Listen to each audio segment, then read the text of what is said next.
जय माता दी दोस्तों। वर्ल्ड बेस्ट मैजिक में आपका हार्दिक स्वागत है। कैसे हैं आप सब, ये बताने के लिए कमेंट बॉक्स में जय माता दी जरूर लिखें। दोस्तों, कजरी तीज का पर्व हिंदू धर्म में विशेष महत्व रखता है, क्योंकि कजरी तीज का व्रत सुहागिन महिलाएं अपने पति के लंबी उम्र के लिए करती हैं। और इस वीडियो के माध्यम से हम आपको बताएंगे कि कजरी तीज के दिन आपको क्या काम करने चाहिए और कौन से काम नहीं करने चाहिए, ताकि आपसे इस व्रत में कोई भी गलती ना हो और आप सकुशल अपना व्रत और पूजा संपन्न कर सकें। तो चलिए शुरू करते हैं। वीडियो शुरू करने से पहले आपसे रिक्वेस्ट है कि अगर आपने हमारा YouTube channel world best magic subscribe नहीं किया है तो जल्दी से सब्सक्राइब कर लें। तो आइए शुरू करते हैं। दोस्तों, कजरी तीज का पर्व भादो मास के कृष्ण पक्ष की तृतीया तिथि को मनाया जाता है। कजरी तीज को कजली तीज, सातुड़ी तीज और बूढ़ी तीज के नाम से भी जाना जाता है। इस दिन सुहागिन महिलाएं अपने पति की लंबी आयु के लिए व्रत रखती हैं। वहीं कुंवारी कन्याएं भी अच्छा वर पाने के लिए यह व्रत करती हैं। कजरी तीज पर घर में महिलाएं झूला डालती हैं और महिलाएं एक जगह एकत्रित होकर नाच गाना भी करती हैं।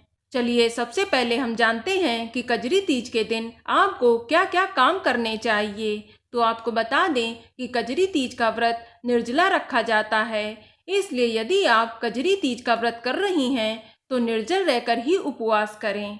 यह व्रत सुहागिन स्त्रियों के लिए बेहद महत्वपूर्ण होता है, इसलिए कजरी तीज पर महिलाओं को 16 श्रृंगार करना चाहिए। कजरी तीज का व्रत कुछ सुहागिन महिलाएं अपने मायके या मामा के घर में मनाती हैं। ध्यान रखें, इस दिन अपने पति की सभी बातें मानें, क्योंकि यह व्रत पति के लिए ही किया जाता है। साथ ही कजरी तीज के दिन गेहूं, चावल, चना और घी से बनी मिठाई बनाई जाती हैं, इसलिए आप भी यह मिठाई अवश्य बनाएं। साथ ही इस दिन नीमड़ी माता की पूजा की जाती है, इसलिए कजरी तीज वाले दिन नीमड़ी माता की पूजा अवश्य करें और साथ ही भगवान विष्णु जी की भी पूजा करनी चाहिए। कजरी तीज के दिन जो भी पकवान आप बनाएं उसे सास के पैर छूते हुए उन्हें भी जरूर दें। इसके अलावा इस दिन महिलाओं को अपने हाथों में मेहंदी अवश्य लगानी चाहिए। साथ ही अपने पैरों में महावर या आलता भी लगाना चाहिए। और ध्यान रखें, इस दिन महिलाओं को लाल साड़ी ही पहननी चाहिए, क्योंकि यह सुहाग का त्योहार है। इसके अलावा पूजा संपन्न करने के बाद सुहागिन महिलाओं को बड़ों से आशीर्वाद जरूर लेना चाहिए। साथ ही अपने पति के भी चरण स्पर्श जरूर करने चाहिए। आपको बता दें कि यह व्रत चंद्रमा को अर्घ्य देकर ही पूरा होता है, इसलिए इस दिन चंद्रमा को अर्घ्य जरूर देना चाहिए। चलिए अब बात करते हैं कि कजरी तीज के दिन ऐसे कौन कौन से काम हैं जो आपको भूल कर भी नहीं करने चाहिए, अन्यथा व्रत का आपको पूरा फल नहीं मिलेगा। तो सबसे पहले आप ध्यान रखें कि कजरी तीज वाले दिन आपको काले, सफेद, भूरे या नीले रंग के कपड़े नहीं पहनने चाहिए। साथ ही इस दिन बिना श्रृंगार के तो बिल्कुल भी ना रहें। बहुत सी महिलाएं नहाने के बाद कुछ देर तक यूं ही घूमती रहती हैं, जो कि बिल्कुल गलत है। आप स्नान करने के बाद स्वच्छ वस्त्र धारण करने के बाद श्रृंगार अवश्य कर लें। साथ ही पूजा के दौरान पूरा श्रृंगार जरूर करना चाहिए, क्योंकि यह व्रत पति की लंबी आयु के लिए किया जाता है। इसके अलावा कजरी तीज पर साफ सफाई का भी विशेष ध्यान रखना चाहिए, इसलिए सबसे पहले उठकर घर की साफ सफाई अवश्य करें। इस दिन व्रत रखने वाली महिला को झूठ भी नहीं बोलना चाहिए। इसके अलावा किसी की बुराई भी नहीं करनी चाहिए। कजरी तीज के दिन भूल कर भी किसी सुहागन स्त्री का अपमान भी नहीं करना चाहिए।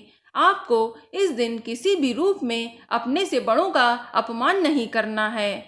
ध्यान रखें, इस दिन आपको घर में क्लेश भी नहीं करना है। ऐसा करने से आपको व्रत का पूरा फल प्राप्त नहीं होगा।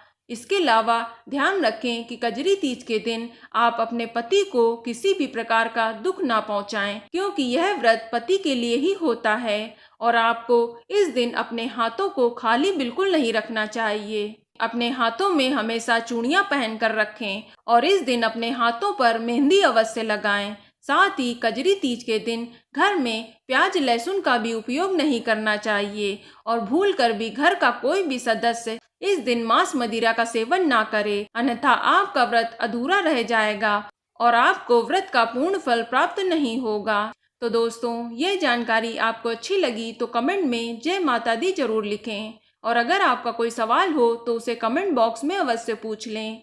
और इस वीडियो को लाइक करें, शेयर करें और साथ ही साथ चैनल को सब्सक्राइब करें। धन्यवाद।